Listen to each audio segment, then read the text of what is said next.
नमस्कार दोस्तों, आप देख रहे हैं सिनेमा हॉल और मैं अजय ब्रह्मात्मज। आज मैं महाराष्ट्र में जो अभी हो रहा है, एक गहमा गहमी सी है, उसकी चर्चा करूंगा। धर्मवीर भारती ने अंधा युग में लिखा है, पंक्ति है, टुकड़े टुकड़े हो चुकी है मर्यादा, उसे दोनों ही पक्षों ने तोड़ा है।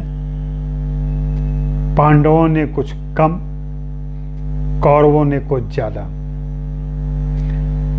अब आप अपनी भक्ति, समर्थन और प्रेम से तय करें कि अभी कौन कौरव है और कौन पांडव है।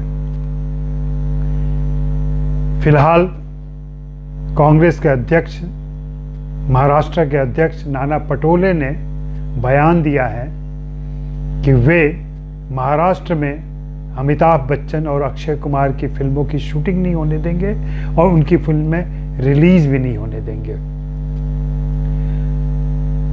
इसे भाजपा के लोग धमकी कह रहे हैं, भाजपा के समर्थक मीडिया भी धमकी कह रही है, जबकि यह एक बहुत ही बचकाना बयान है और यह लगभग वैसा ही बयान है जो अभी तक भाजपा के एक्टिविस्ट करते रहे हैं, भाजपा के कार्यकर्ता करते रहे हैं।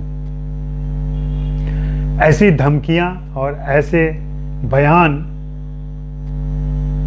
ज़्यादातर दक्षिणपंथी खेमे से आते रहे हैं और वे फिल्मकारों पर और कलाकारों पर और उनके वक्तव्यों पर, उनके ट्वीट पर ऐसी आपत्तियां दर्ज करते रहे हैं और धमकी देते रहे हैं।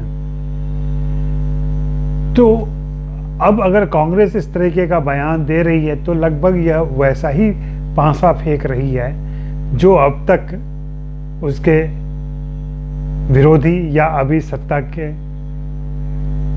कुर्सियों पर बैठे लोग कर रहे हैं। तो फर्क क्या रहा है? अगर आप भी वैसे ही बात करने लगे कि इस समय आप कर रहे हैं, उस समय क्यों नहीं किया, और इस समय ऐसा क्यों कह रहे हैं, उस समय ऐसा भी हुआ था और अभी है तो तभी भी था, इस तरीके की बातें करना कितना छिछलापन जाहिर करता है। एक समझदारी क्या छिछलापन। और यह लगभग वैसा ही है, टिट फॉर टैट, जैसे को तैसा कहने के लिए हो सकता है, लेकिन क्या अगर सामने कोई मूर्खता कर रहा है तो क्या आपको भी मूर्खता करनी चाहिए? सवाल ये है कि इस लोकतांत्रिक देश में सभी को अभिव्यक्ति की आज़ादी है। हाँ, कुछ लोग दबाव में बयान दे सकते हैं, कुछ लोग अपनी चेतना से भी बयान दे सकते हैं और उन्हें इसका पूरा अधिकार है। पिछले दिनों जो रिहाना और ग्रेटा थनबर्ग के ट्वीट पर लगभग एक जैसे ट्वीट फिल्म सेलिब्रिटीज के आए और उस पर महाराष्ट्र के गृह मंत्री ने एक जांच बिठाई है कि क्या यह किसी दबाव में किया गया है। यह भी बहुत समझदार फैसला नहीं लगता। सबने समझ लिया था कि कोई विप रहा होगा, कहीं से आदेश आया होगा या कहीं से आग्रह किया गया होगा, और लगभग एक सी भाषा में, एक जैसे शब्दों में, लगभग एक जैसे बयान सभी ने जाहिर किया।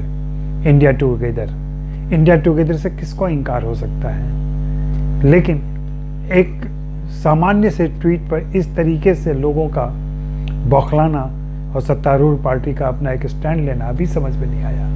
और फिर ये सेलिब्रिटीज जो निश्चित रूप से उनमें से कुछ सत्ता के करीब दिखना और जाहिर करना चाहते हैं, उन्होंने ऐसा किया। तो सत्ता के समर्थन में हमेशा से कलाकार खड़े होते रहे हैं। अब यह सत्ता में कौन पार्टी मौजूद है, किसका शासन चल रहा है, यह कलाकारों की अपनी रुचि, समझदारी और ईमानदारी पर डिपेंड करता है। अगर अक्षय कुमार और करण जौहर को लगता है कि ऐसा ट्वीट होना चाहिए तो उनको भी अधिकार है करने का। इस पर किसी प्रकार की जांच बिठाने की क्या ज़रूरत है, क्योंकि ये जग जाहिर है कि ऐसा क्यों हो रहा है। तो नाना पटोले का यह बयान भी मुझे ऐसा ही बचकाना लग रहा है, और मुझे लग रहा है कि कांग्रेस को इस तरीके के बयानों से बचना चाहिए। और अभी तो ताज़ा ये सूचना मिली है कि शिवसेना ने भी इसका समर्थन किया है, उन्होंने कोई आपत्ति नहीं की है। तो मूल मुद्दा कुछ और होना चाहिए।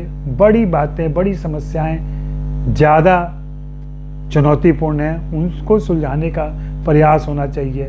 इन बातों में उलझने का, इन बातों पर बयान दर्ज करने का कोई मतलब नहीं है। और नाना पटोले के इस बयान पर देवेंद्र फडणवीस का यह कहना कि यह मीडिया ग्रैब करने के लिए और अपना प्रचार करने के लिए नाना पटोले ने किया है, क्योंकि वे नए नए अध्यक्ष बने, यह भी उतना ही बचकाना बयान है। तो जैसा कि मैंने कहा कि इसे दोनों ही पक्षों ने तोड़ा है। पांडवों ने कुछ कम, कौरवों ने कुछ ज़्यादा। अब ये आप तय करें कि कौन पांडव है, कौन कौरव है।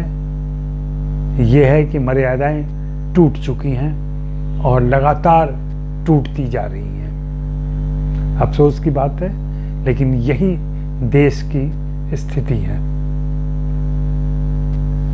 शुक्रिया, मेहरबानी, धन्यवाद। आपने सिनेमा हॉल देखा और यूं ही देखते रहें। सब्सक्राइब करें, लाइक करें, शेयर करें।